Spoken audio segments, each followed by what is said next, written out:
Knocks the wind out of your sails when you hear the word cancer. It's frightening for everybody. You hear stories about other people going through it, but you just never expect it would be you. What's our family going to be like when this is all said and done? Will we survive? We put on a really strong face for our family and our kids. The vulnerability was something that we kind of covered up. Never mind having to navigate traveling 4 hours with a sick person in your car.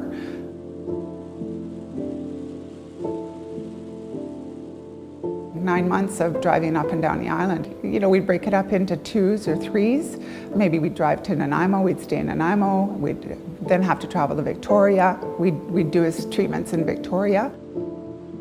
We had the option of going to Campbell River to finish off his chemo treatments.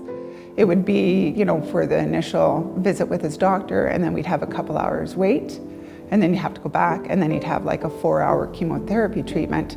And at that point in time, I'd just sit in the car and wait for him. It was a struggle. There was no shared driving. I would be the driver, he would sleep, and we'd have to do that jaunt again in 2 weeks. We'd have to make the big trip. It's okay when you have one person that's relatively well, which I am, but a husband who was, sick for a good part of that. Those roads are scary. It wipes you out. And there is no cell range between here and Campbell River. A little bit at Wasp, but really nothing. So when you take that trip, you got to make sure that you're strong enough to get to the next point. And Campbell River is the next point for us. If you make it to Campbell River, then you're good, because if anything happens between Campbell River and Nanaimo or Campbell River and Victoria, you at least have cell range and you have the opportunity to call if you need help. And you get tired. Sometimes those roads in the wintertime are long. You get tired. And pulling over isn't an option when you're dealing with a sick patient. You got to get home, you got to get them settled, find that normal again for 2 weeks, and then back on the road you go. Sometimes you get down to Campbell River and we had nowhere to stay. It's a hotel. We're looking for hotels at 10 o'clock at night or 11 o'clock at night, and then, food. That's the next issue. Even Tim Hortons closes at 11. We bumped into that, so it is daunting. It's a long journey. It's a really long trip. We had the option of having a place to stay that would be like home, where he could have climbed into a bed and been comfortable and maybe had a coffee pot or a little fridge that had something that I could have grabbed for him.